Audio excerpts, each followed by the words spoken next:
യാത്രക്കാരുടെ ശ്രദ്ധയ്ക്ക് ക്യാൻസർ ബാധിതനായി മരണപ്പെട്ട സെന്റ് ആന്റണി ബസിന്റെ ഡ്രൈവർ രതീഷിന്റെ കുടുംബത്തെ സഹായിക്കുന്നതിന് വേണ്ടി ഈ മേഖലയിലുള്ള 20ഓളം ബസ്സുകൾ കാരുണ്യയാത്ര നടത്തുകയാണ്.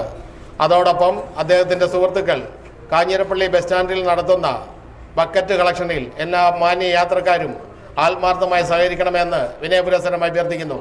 പൊൻകുന്നം മണ്ണടിശാല റൂട്ടിൽ സർവീസ് നടത്തുന്ന സെന്റ് ആന്റണീസ് ബസ്സിലെ ഡ്രൈവറായിരുന്നു രതീഷ്. ക്യാൻസർ രോഗം ബാധിച്ചാണ് രതീഷ് മരണത്തിന് കീഴടങ്ങിയത്.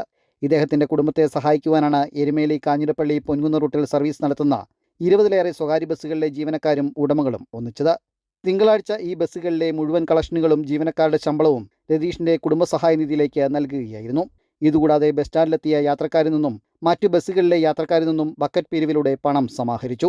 ഞങ്ങളുടെ പ്രിയ സുഹൃത്ത് സെന്റ് ആന്റണീസ് ബസ്സിലെ വർഷങ്ങളായി ഡ്രൈവറായി ജോലി ചെയ്തിരുന്ന രതീഷ് എടക്കുന്നം, അദ്ദേഹത്തിൻ്റെ കാലനിർണ്ണയത്തെ തുടർന്ന് അദ്ദേഹത്തിൻ്റെ ഭവനത്തിലുണ്ടായിരുന്ന 7ഓളം ആളുകൾ അടങ്ങുന്ന ഒരു കുടുംബമായിരുന്നു അദ്ദേഹത്തിൻ്റെ കുടുംബം. അദ്ദേഹത്തിനോട് 4 പേർ ക്യാൻസർ ബാധിതരായി മരണപ്പെടുകയും മീതിയുള്ള 3 പേരിൽ 2 പേർ വീണ്ടും ക്യാൻസർ ബാധിതരായി ഇരിക്കുകയും ചെയ്യുകയാണ്.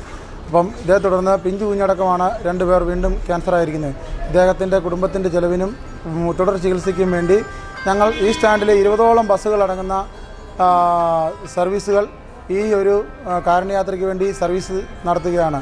തുടർന്ന് ഇതിലൂടെയുള്ള മാന്യ യാത്രക്കാരും വ്യാപാരി വ്യവസായികളും ഓട്ടോ ടാക്സി തൊഴിലാളി മേഖലകളിലുള്ള തൊഴിലാളികളും എല്ലാ മാന്യ യാത്രക്കാരെയും ഈ ഒരു കാരുണ്യയാത്രയിലേക്ക് ഞങ്ങൾ വിനയപുരസ്സരം താഴ്മയോടെ സഹായത്തിന് വേണ്ടി അഭ്യർത്ഥിക്കുകയാണ്. രതീഷിന്റെ അമ്മയും സഹോദരനും ക്യാൻസർ രോഗം ബാധിച്ച് നേരത്തെ മരിച്ചിരുന്നു. രതീഷിന്റെ 3 കുട്ടികളിൽ ഒരാൾ ക്യാൻസർ ബാധിച്ചു മരിച്ചു. രണ്ടാമത്തെ മകൾക്ക് അപ്പൻഡിക്സ് പിടിപെട്ട് ഓപ്പറേഷന് വിധേയമായിരിക്കുകയാണ്. ഇളയ മകൾക്ക് കരൾ രോഗം ബാധിച്ചതിനെ തുടർന്ന് മാതാവിൻ്റെ കരൾ മാറ്റിവെച്ച് ചികിത്സയിലുമാണ്.